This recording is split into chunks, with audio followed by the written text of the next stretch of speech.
नमस्कार, मैं हूं आपके साथ अंकिता पाल। बुलेटिन की शुरुआत करते हैं। भीमराव अंबेडकर के परिनिर्वाण दिवस के मौके पर होने वाले कार्यक्रम में गौतम बुद्ध नगर ट्रैफिक पुलिस ने एडवाइजरी जारी की है, जहां पर नोएडा सेक्टर 95 दलित प्रेरणा स्थल की सुरक्षा व्यवस्था को देखते हुए नोएडा ग्रेटर नोएडा एक्सप्रेसवे दिल्ली की ओर जाने वाले वाहन गोल चक्कर से गौशाला गोल चक्कर होकर दिल्ली को जा सकेंगे और कालिंदी कुंज से आने वाले वाहन सेक्टर 37 अट्टा पीर चौक रजनीगंधा चौक सेक्टर 15 गोल चक्कर होकर जा सकेंगे।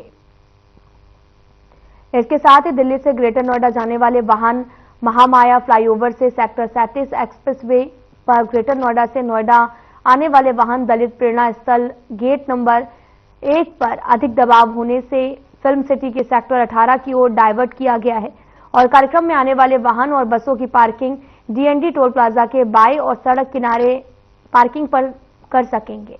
हल्के वाहन दलित प्रेरणा स्थल के गेट नंबर 2 के अंदर पार्किंग कर सकेंगे।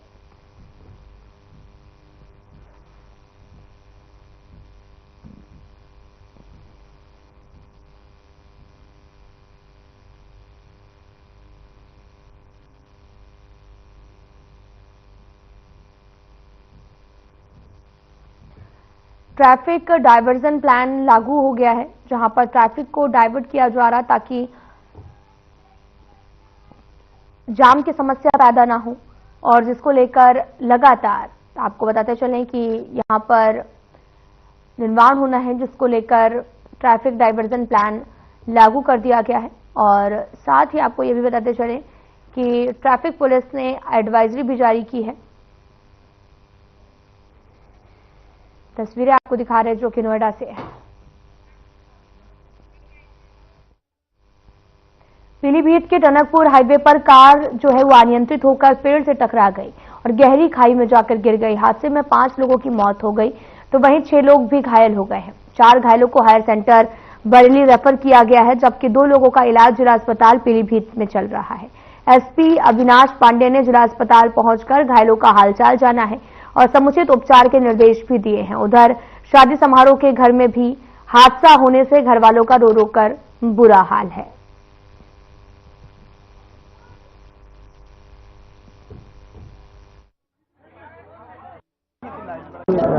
थाना खटीमा उत्तराखंड के कुछ लोग यहाँ पर थाना कोतवाली क्षेत्र में चंदोई क्षेत्र में एक शादी समारोह में सम्मिलित होने के लिए आए हुए थे और ये वापसी अपने घर जा रहे थे अर्टिगा गाड़ी से। इसमें 11 लोग सवार थे। गाड़ी अनियंत्रित होकर सड़क किनारे पलट गई और इसमें काफ़ी गंभीर दुर्घटना हुई। इसमें 3 लोग यहाँ पर ब्रॉड डेड लाए गए, इनमें 1 लोगों का नाम अभी कंफर्म हुआ है, मंजूर है, उनकी उम्र 7 साल है और 2 लोगों की और दौरान उपचार डॉक्टर साहब द्वारा बताया गया है कि मृत्यु हुई। टोटल 5 कैजुअल्टीज इसमें हुई है और 4 लोगों को रेफर किया जा रहा है। 2 लोग ठीक अवस्था में जिनको प्राथमिक उपचार देकर छोड़ दिया गया। सीएमओ साहब से वार्ता हो गई है, यहाँ पर जो भी स्पेशलिस्ट हैं वो उपस्थित हैं। एक मरीज का ऑपरेशन भी चल रहा है और अन्य लोगों को तत्काल रेफर कराया जा रहा है। जो भी चिकित्सीय सुविधा हो सकती है वो दिलाई जा रही है। इसमें एसओ न्यूरिया रूपोविच तत्काल मौके पर पहुँचे हैं और इनके द्वारा अच्छा कार्य किया गया है। जो लोग फंसे गए थे उन्हें तत्काल फायर ब्रिगेड इत्यादि की गाड़ी निकाल और उन्हें गाड़ी से निकालकर यहाँ पर बाकी सारी सुविधाएँ जो भी चिकित्सा सुविधाएँ मुहैया कराई जा रही है।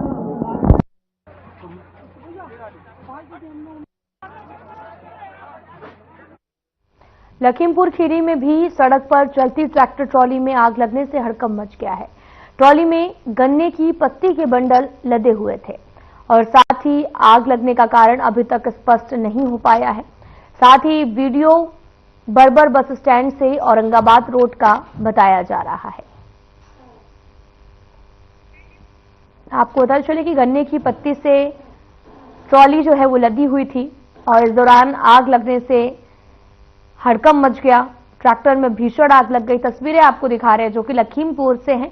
लखीमपुर खीरी की तस्वीरें बताई जा रही, जहां पर ट्रैक्टर में भीषण आग लग गई है। दरअसल गन्ने की पत्ती में आग लग गई थी, जिससे देखते ही देखते आग पूरे ट्रैक्टर में लग गई और गन्ने की पत्ती से लदी हुई ट्रॉली को हम दिखा रहे हैं, जहां पर आग काफी भीषण थी और वहीं ड्राइवर भी मौके से नीचे उतरा है और जहां पर आपको पता चले कि गन्ने की पत्ती से लदी हुई थी ट्रॉली, जिस दौरान ये आग लगने का मामला सामने आया है।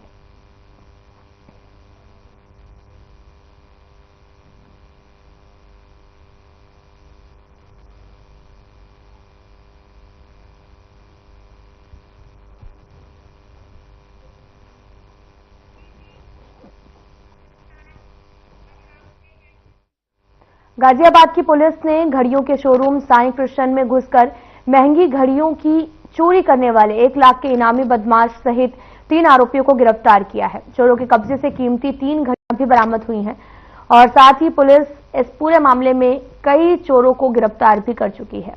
बीते 12 अगस्त को एक शोरूम का ताला तोड़कर बदमाशों ने 3 करोड़ की लग्जरी घड़ियां चोरी की थी। इस मामले में पहले भी पुलिस 9 आरोपियों को गिरफ्तार कर जेल भेज चुकी है।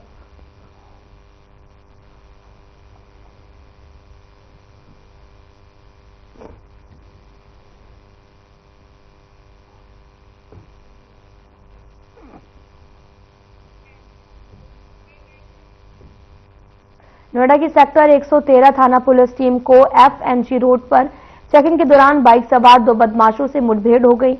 इस दौरान बदमाशों ने पुलिस टीम पर फायरिंग कर दी है, जिस पर पुलिस की ओर से की गई फायरिंग में दोनों बदमाशों के पैरों में गोली लग गई थी और घायल भी हो गया था।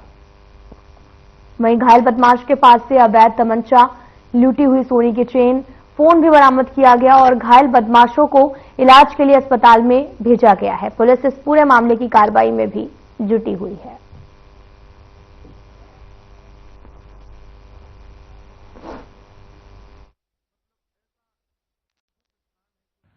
पुलिस कमिश्नर जनपद गौतम बुद्ध नगर महोदया के निर्देशन में आज एक सघन चेकिंग अभियान चलाया गया था, जिसमें सेक्टर 113 की पुलिस को बड़ी सफलता हाथ लगी है।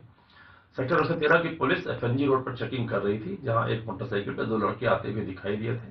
संदिग्ध थे, उनको रोकने का प्रयास किया गया। उनके द्वारा पुलिस पार्टी पर फायरिंग की गई। पुलिस पार्टी के द्वारा आत्मरक्षा फायरिंग की गई, जिसमें दोनों बदमाश घायल हुए। घायल बदमाश नरेश और ऋषभ है। नरेश एक शातिर अपराधी है। इसके विरुद्ध 1 दर्जन से अधिक मुकदमे पंजीकृत है। बुलंदशहर का रहने वाला है, वर्तमान में गाजियाबाद में रहता है। ऋषभ जो कि घायल अपराधी है, एक शातिर अपराधी है। इसके विरुद्ध करीब 2 दर्जन मुकदमे पंजीकृत हैं। सरफाबाद का रहने वाला है। इनके पास से 7 मोबाइल बरामद हुए हैं, जिसमें से एक मोबाइल इनके द्वारा अभी हाल ही में थाना सेक्टर 113 से आईफोन छीना गया था, जिस संबंध में मुकदमा पंजीकृत है। इनके पास से घटना में प्रयुक्त 2 तमंचा बरामद हुआ है। कारतूस और खोखे बरामद हुए हैं। इनके पास से 35,000 रुपए बरामद हुए हैं। पूछताछ के दौरान ऋषभ के द्वारा बताया गया कि इनमें से 30,000 रुपए इसको हिस्से में आए थे, 50,000 रुपए उनमें से शेष बचे हैं। एक चेन छीनी गई थी इनके द्वारा, ऋषभ के द्वारा अपने एक मित्र के साथ में 26 तारीख को थाना सेक्टर 20 क्षेत्र में, जिससे संबंधित ये रुपए हैं। जो तीसरा अपराधी है आकाश, उसकी तलाश की जा रही है। शीघ्र ही इसके गैंग के विरुद्ध हम लोग कठोरतम धाराओं में आवश्यक वैधानिक कार्रवाई सुनिश्चित कराएंगे।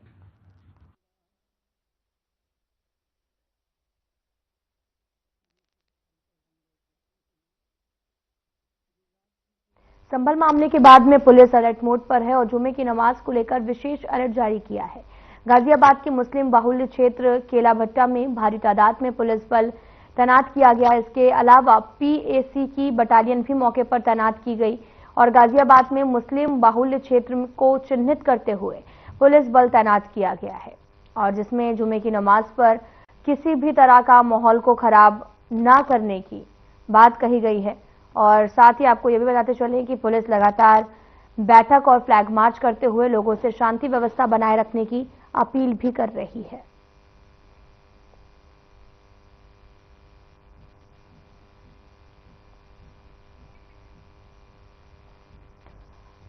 जुमे की नमाज को लेकर काफी ज्यादा पुलिस जो है वो सतर्क है कि यहां पर कोई भी अप्रिय घटना ना हो।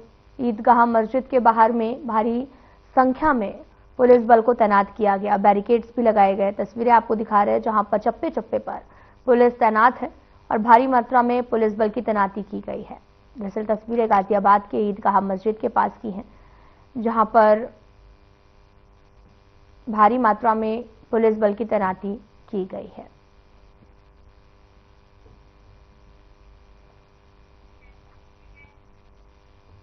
उत्तर प्रदेश राज्यपाल आनंदीबेन पटेल ने भारत के संविधान के अनुच्छेद 174(1) के तहत में अधिकारों का प्रयोग करते हुए विधानसभा के तृतीय सत्र की घोषणा की है। यह सत्र 16 दिसंबर 2024 को सुबह 11 बजे विधान भवन लखनऊ में आयोजित होगा।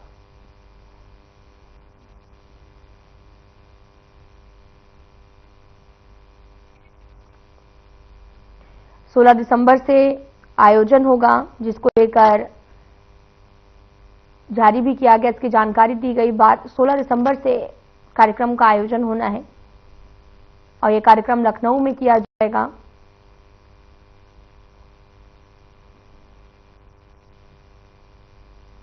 आपको बताते चले कि लखनऊ में 16 दिसंबर को कार्यक्रम का आयोजन किया जाना है।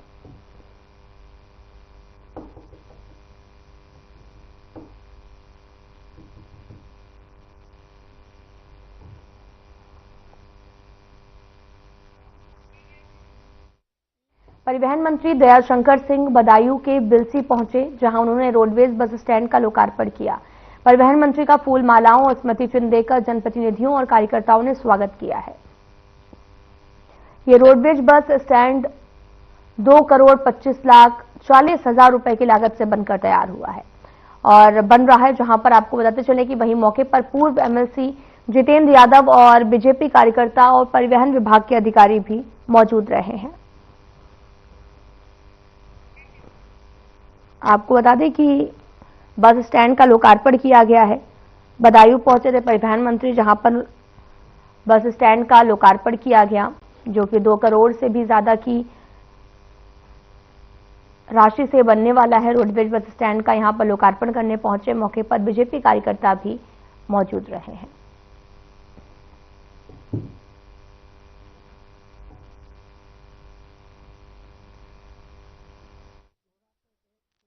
बिलसी की जनता बहुत दिनों से यहाँ बस स्टैंड की डिमांड करती रही। माननीय विधायक जी हरीश साक्य जी के प्रयास से और हमारे नगर पालिका के सहयोग से ये जमीन प्राप्त होने के बाद माननीय विधायक जी ने प्रयास करके जमीन दिलाई और इन्होंने बहुत प्रयास से इस परियोजना को स्वीकृत कराया। यहाँ की समस्या थी, यहाँ के आवागमन में लोगों को दिक्कत होती थी। अब ये बस स्टैंड बन जाने से बिलसी के लोगों को यहाँ से लखनऊ, दिल्ली, देहरादून, नैनीताल या और भी प्रांतों में बसें जो है आने जाने लगेंगी, तो यहाँ के लोगों को आवागमन की सुविधा बहुत बेहतर प्राप्त होगी।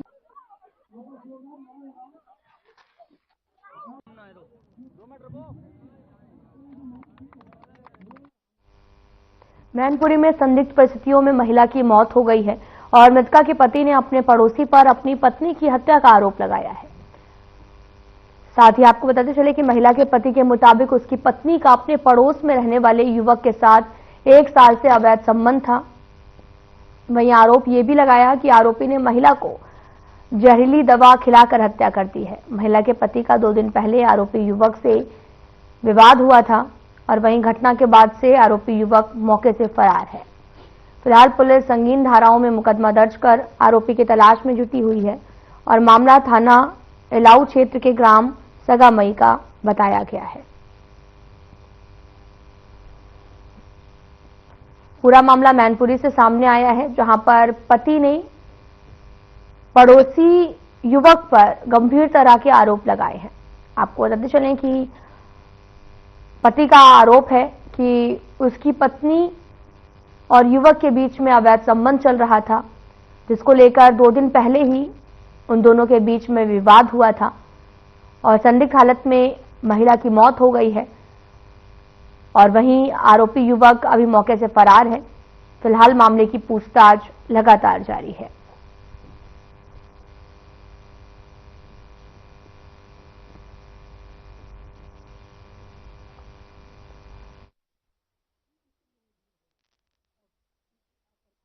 आपकी पत्नी की कैसे मौत हुई है? किसने? डॉक्टर क्यों, वजह क्या थी? चल रहा था, मिला चल रहा था। अच्छा, संबंध थे क्या उनके? संबंध थे। ठीक। विवाद कब हुआ था? झगड़ा? 1 दिन पहले हुआ, 10 घंटे ही बीते। अच्छा, तो फिर आप कहाँ थे जब वो आपकी वाइफ की हालत बिगड़ी, तो आपको कैसे सूचना मिली? हम आए, अपने चले गए तो हमारे बच्चे ने बताया। क्या बताया था बच्चे ने? हमारी मम्मी लौट रही, घर जा नहीं पापा, हम आए चलो। तो वहीं घर पे ही खत्म हो गई नहीं पत्नी आपकी? घर पे यहाँ हॉस्पिटल लेके आए, हल्की सांस चल रही थी। डॉक्टर ने फिर मना कर दिया, रेफर किया, सैफई का। क्या नाम क्या था इस डॉक्टर का? ध्रुव सिंह। कहाँ रहता है ये? पास में रहता, आमने सामने। कब से चल रहे थे संबंध इनके? 1 साल। 1 साल से।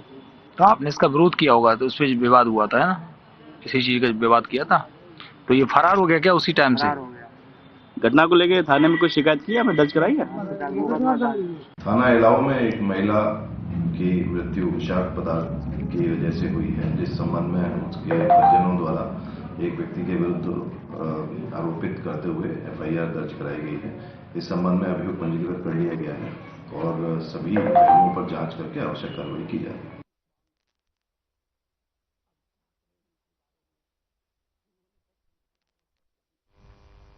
सहारनपुर विनोद हत्याकांड का पुलिस ने खुलासा कर दिया है। आरोपी को गिरफ्तार भी कर लिया गया। उसने पूछताछ में बताया कि शराब के नशे में गाली देने पर विनोद पर सब्जी काटने के चाकू से हमला किया गया था और घायल की उपचार के दौरान मौत हो गई।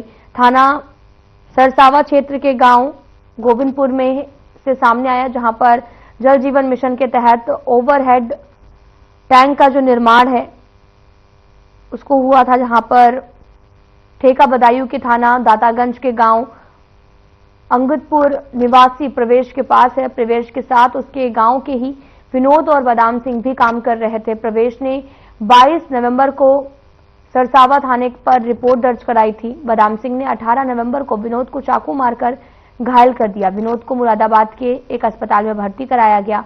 24 नवंबर को उसकी मौत हो गई। पुलिस ने मामले को हत्या की धाराओं में बदल दिया। देर शाम आरोपी बादाम सिंह पुत्र ब्रजपाल को गांव गोविंदपुर के पास से गिरफ्तार कर लिया गया है।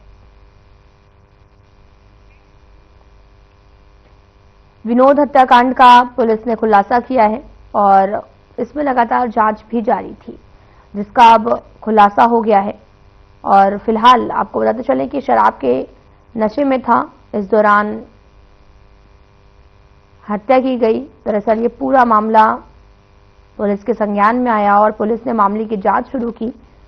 इसके बाद पुलिस को बड़ी सफलता भी हाथ लगी है, जहां पर शराब के नशे में हत्या करने का मामला सामने आया। सागर जैन IPS पूरा ये मामला सहारनपुर से बताया जा रहा।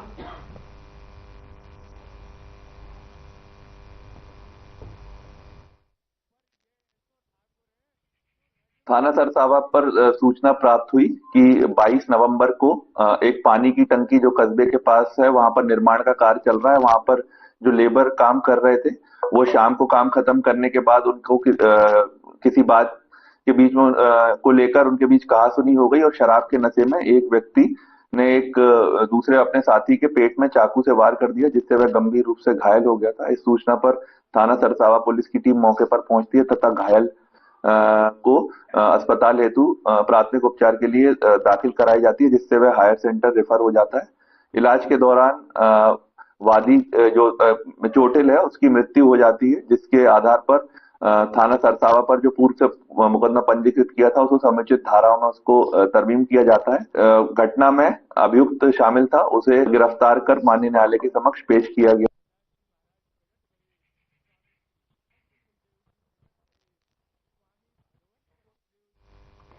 थाना लोहिया नगर थाना क्षेत्र के आपको बताते चले कि कैपिटल हॉस्पिटल में देर शाम को लिफ्ट का बैंड टूटने से बड़ा हादसा हो गया है। हादसे में गर्भवती महिला की मौके पर मौत हो गई, जबकि अन्य लोग गंभीर रूप से घायल हो गए हैं। घटना की जानकारी मिलते ही तीमारदार लिफ्ट के पास में आ गए और चिल्लाने लगे और इसके बाद में आपको बताते चलें कि ये पूरा मामला काफी ज्यादा बढ़ गया और अस्पताल की टेक्निकल भी मौके पर आ गई टीम और साथ ही कड़ी मशक्कत के बाद लोगों को लिफ्ट से बाहर निकाला गया। महिला की मौत से गुस्साए परिजनों ने अस्पताल के शीशे तोड़ दिए और अस्पताल प्रबंधन के खिलाफ जमकर नारेबाजी भी की है।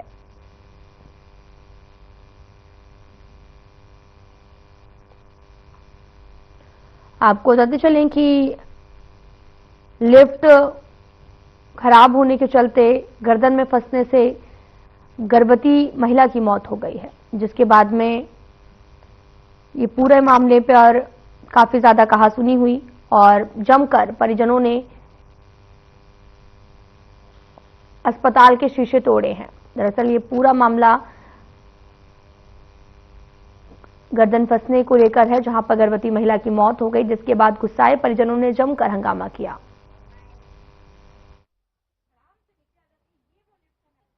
हाँ, ये कैपिटल हॉस्पिटल में ये सूचना मिली है कि इसमें लिफ्ट में फंसे होने की वजह से महिला की मृत्यु हो गई है हॉस्पिटल में जाके, और कुछ स्टाफ को भी चोट लगी है और बाकी पेशेंट भी यहाँ से जो पेशेंट थे उनको शिफ्ट करा दिया गया है। तो बताया गया है कि लिफ्ट में शायद कुछ ज़्यादा ओवरलोडिंग होने की वजह से लिफ्ट में कुछ गड़बड़ी आई है, उसकी वजह से ये हादसा हुआ है। तो जैसे भी होगा जांच की जाएगी और इसमें जो भी दोषी होंगे, हॉस्पिटल के स्टाफ या जो भी, या लिफ्ट का ठीक से मेंटेनेंस नहीं था वो भी देखा जाएगा। यदि कोई लापरवाही सामने आती है तो तुरंत कार्रवाई की जाएगी। सर, क्या पूरे मानक माने जा रहे हैं? पूरे मानकों पे था ये हॉस्पिटल पूरे मानकों पे था, लेकिन जो लिफ्ट होती है उसका एनुअल मेंटेनेंस होना जरूरी होता है। उसके बारे में जांच की जाएगी कि एनुअल मेंटेनेंस में हुई थी या नहीं हुई।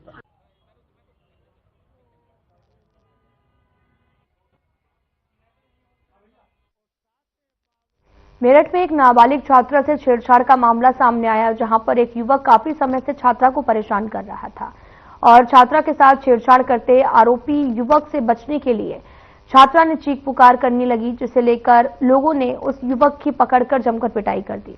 भीड़ ने आरोपी युवक को पीटने के बाद चौराहे पर घुमाया और बाद में पुलिस को सौंप दिया। छात्रा की तहरीर पर पुलिस ने आरोपी युवक के खिलाफ मुकदमा दर्ज कर कार्रवाई में भी जुट गई। ये पूरा मामला मेरठ के थाना लोहिया नगर क्षेत्र का बताया जा रहा है।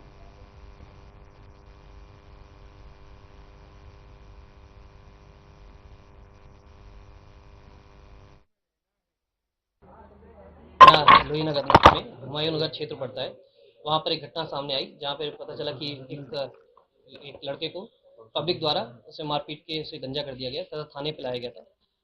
इसी में जांच पड़ताल में पता चला कि एक जो नाबालिग लड़की है उसके साथ ये लगातार छेड़छाड़ कर रहा था और लगातार इसका पीछा कर रहा था। कल भी इसने लड़की को फोन देने का प्रयास किया, जिसके बाद कुछ लोगों ने इसको देख लिया था। देखने के बाद इसको पकड़ के उन लोगों ने इसके साथ मारपीट की और इसे फिर थाने लाया गया। इसमें जो नाबालिग लड़की उसके तहरीर के आधार पर सुसंगत धाराओं में मुकदमा पंजीकृत कर लिया गया है। इसे अब माननीय न्यायालय के सामने पेश कर अग्रिम विधि कार्रवाई की जाएगी।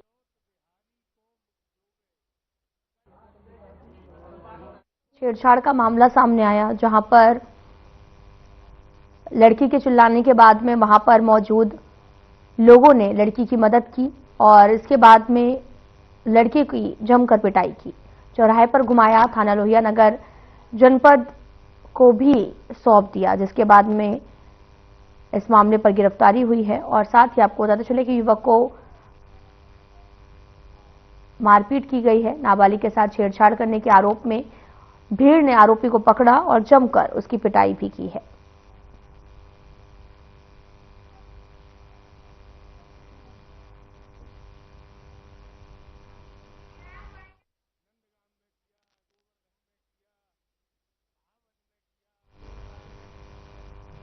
क्लास में इतना ही। नमस्कार।